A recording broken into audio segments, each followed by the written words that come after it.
ಮೊದಲನೇದಾಗಿ ನನಗೆ ಮಾತಾಡ್ಲಿಕ್ಕೆ ಕೊಟ್ಟರು. ನನಗೆ ಹೆಚ್ಚು ಮಾತಾಡ್ಲಿಕ್ಕೆ ಬರಲ್ಲ. ಸೊ ಮೇಡಮ್ ಅವ್ರು ಹೇಳಿದಾಗೆ ನಮಗೆ ಬರೆದು ಗೊತ್ತು, ಮಾತಾಡಿ ಅಭ್ಯಾಸ ಕಡಿಮೆ. ಅಶೋಕ ಬ್ಲೇಡ್ ಅಂತ ಶುರುವಾದಂಥ ಈ ಸಿನಿಮಾ ಈಗ ರೈಸ್ ಆಫ್ ಅಶೋಕ ಅಂತ ಕನ್ನಡ ವೀಕ್ಷಕರ ಎದುರುಗಡೆ ಬರ್ತಾ ಇದೆ. ಸಿನಿಮಾಗೆ ಕತೆ ಬರೆಯೋದು ಅನ್ನೋ ಒಂದು ಪ್ರೊಫೆಷನ್ ಏನಿದೆ, ವೃತ್ತಿ ಏನಿದೆ, ಇದ್ರೆ ಎಲ್ಲರಲ್ಲೂ ಕೂಡ ನಾನು ಬರೆದಂಥ ಇತ್ತೀಚೆಗೆ ಬರೆದಂಥ ಒಂದಷ್ಟು ಸಿನಿಮಾಗಳು ಮತ್ತು ಬರೀತಾ ಇರೋ ಎಲ್ಲ ಸಿನಿಮಾಗಳಲ್ಲಿ ರೈಸ್ ಆಫ್ ಅಶೋಕ ನನಗೆ ತುಂಬ ಹೃದಯಕ್ಕೆ ಹತ್ತಿರವಾದಂಥ ಕತೆ. ಜೊತೆಗೆ ಒಂದು inspired from A true incident ಇದನ್ನ ಇಟ್ಕೊಂಡು ಮಾಡಿದ ಕಾರಣಕ್ಕೆ ಸೊ ಹತ್ತತ್ರ ಇದು ಸೆಕೆಂಡ್ ಲಾಕ್ಡೌನ್ ಟೈಮ್ನಲ್ಲಿ ವರ್ಧನ್ ಸರ್ ಮತ್ತು ವಿನೋದ್ ಸರ್ ಸೊ ಅವರಿಂದ ಮೊದಲ ಭೇಟಿಯಾಗಿ ಸೊ ಅಲ್ಲಿಂದ ಈ ಜರ್ನಿ ನಡ್ಕೊಂಬಂದಿದೆ. ಸೊ ಒಂದು ಸಿನಿಮಾ ಕಂಪ್ಲೀಟ್ ಅಲ್ಲಿಂದ ಸತೀಶ್ ಸರ್ ಜಾಯಿನ್ ಆದರು. ಅದರ ನಂತರ ಒಂದು ತಂಡವಾಗಿ ಡೈರೆಕ್ಟರ್ ನಮ್ಮ ಜೊತೆಗಿಲ್ಲ, ಅವರು ವಿನೋದ್ ಅವರು ತುಂಬ ದೊಡ್ಡ ಜೀವ, ತುಂಬ ಒಳ್ಳೆ ಜೀವ ಅದು. ಅವರೆಲ್ಲರೂ ಒಟ್ಟಾಗಿ ಕುತ್ಕೊಂಡು ಸೊ ತಿಂಗಳಾನ್ಗಟ್ಟಲೆ ಶ್ರಮ ಹಾಕಿ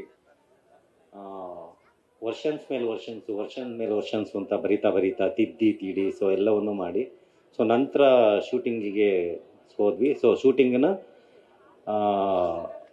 ಒಂದಷ್ಟು ಅದೊಂದು 60-70% ಶೂಟಿಂಗ್ ಆಗೋ ಹಂತದಲ್ಲಿ ಎಲ್ಲರೂ ಜೊತೆಗೆ ಒಟ್ಟಿಗೆ ಶ್ರಮ ಪಟ್ವಿ.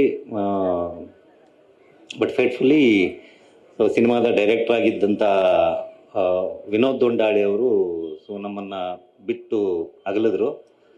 ಸೊ ಅದಾದ ಮೇಲೆ ಆಲ್ಮೋಸ್ಟ್ ಈ ಸಿನಿಮಾ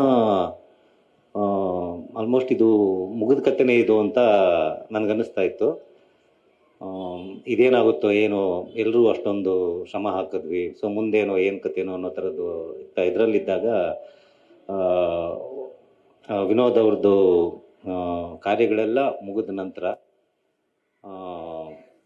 ಈ ಅಶೋಕನ ಕತೆ ಏನಿದೆ ಸೊ ಅಶೋಕನ ಕಥೆಯನ್ನು ಒಬ್ಬ ಮನುಷ್ಯ ತೀರಾ ತನ್ನ ಹೆಗಲ ಮೇಲೆ ಮಗು ಕೂರಿಸ್ಕೊಂಡ್ರು. ಅದು ದಟ್ಸ್ ನನ್ ಅದರ್ ದ್ಯಾನ್ ನಮ್ಮ ಹೀರೋ ಸತೀಶ್.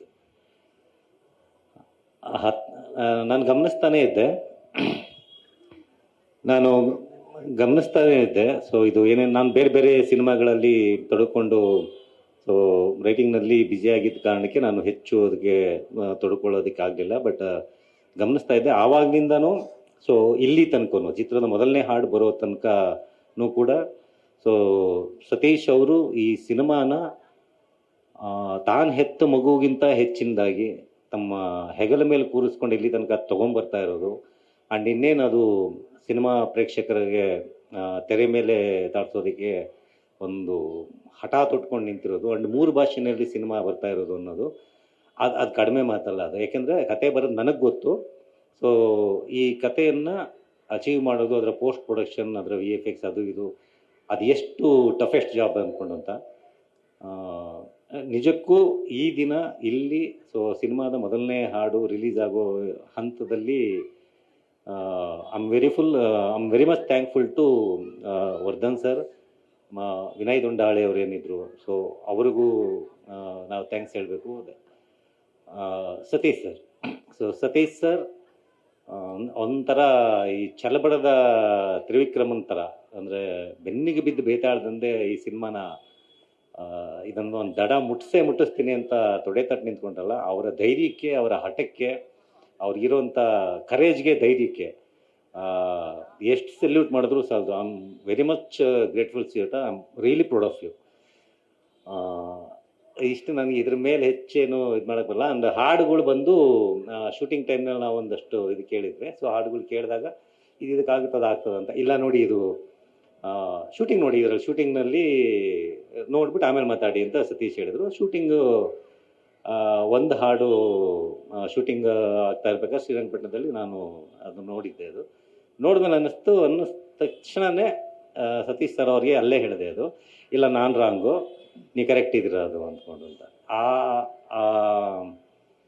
ಒಂದು ಸಿನಿಮಾದ ಸೆಕೆಂಡ್ ಹಾಫ್ನ ಒಂದು ಒಂದು ಕೀ ಪೊಸಿಷನ್ನಲ್ಲಿ ಆ ಸಾಂಗ್ ಬರುತ್ತೆ. ಅದು ಆ್ಯಕ್ಚುಲಿ ಅದು ಮೈ ನವರೇಳಿಸುವಂಥ ಒಂದು ಸಾಂಗು. ಸೊ ಆ ಥರದ ಹಾಡುಗಳನ್ನು ಕೊಟ್ಟಂಥ ಪೂರ್ಣಚಂದ್ರ ತೇಜಸ್ವಿ ಅವ್ರಿಗೂ ನಾನು ನನ್ನ ಧನ್ಯವಾದಗಳನ್ನು ಹೇಳ್ತೀನಿ. ಸೊ ಹೆಚ್ಚೇನು ಏನದಲ್ಲಿ ನಾನು ಹೇಳಲಿಕ್ಕೆ ನನಗೆ ಮಾತು ಬರ್ತಾ ಇಲ್ಲ. ಸೊ ಇದೊಂದು ಸಿನಿಮಾ ಗೆಲ್ಲಬೇಕು, ವಿನೋದ್ ದಂಡಾಳೆ ಅವರ ಕನಸಿದು. ಸೊ ಅವರ ಕನಸು ಕೂಡ ಅದು ಈಡೇರಬೇಕು. ವರ್ಧನ್ ಅವರು ಸಿನಿಮಾದ ಮೊದಲಿನಿಂದನೂ ಜೊತೆಗಿರುವಂಥವ್ರು. ಸೊ ಈಗಲೂ ಹಠಕ್ಕೆ ಬಿದ್ದು ಈ ಸಿನಿಮಾವನ್ನು ತೆರೆ ಕಾಣಿಸ್ಲೇಬೇಕು ಅಂತ ಫೈಟ್ ಮಾಡ್ತಿರುವಂಥ ಇವ್ರಿಗೆ, ಸೊ ಇಡೀ ವೇದಿಕೆ ಮೇಲಿರುವಂಥ ಎಲ್ಲ ನನ್ನ ಚಿತ್ರತಂಡಕ್ಕೆ, ಸೊ ಪ್ರತಿಯೊಬ್ಬರಿಗೂ ಒಳ್ಳೆಯದಾಗಲಿ, ಎಲ್ರಿಗೂ ಒಳ್ಳೆಯದಾಗಲಿ, ರೈಸ್ ಆಫ್ ಅಶೋಕಾಗೂ ಒಳ್ಳೆಯದಾಗಲಿ. So Jai rise of Ashoka. Thank you all.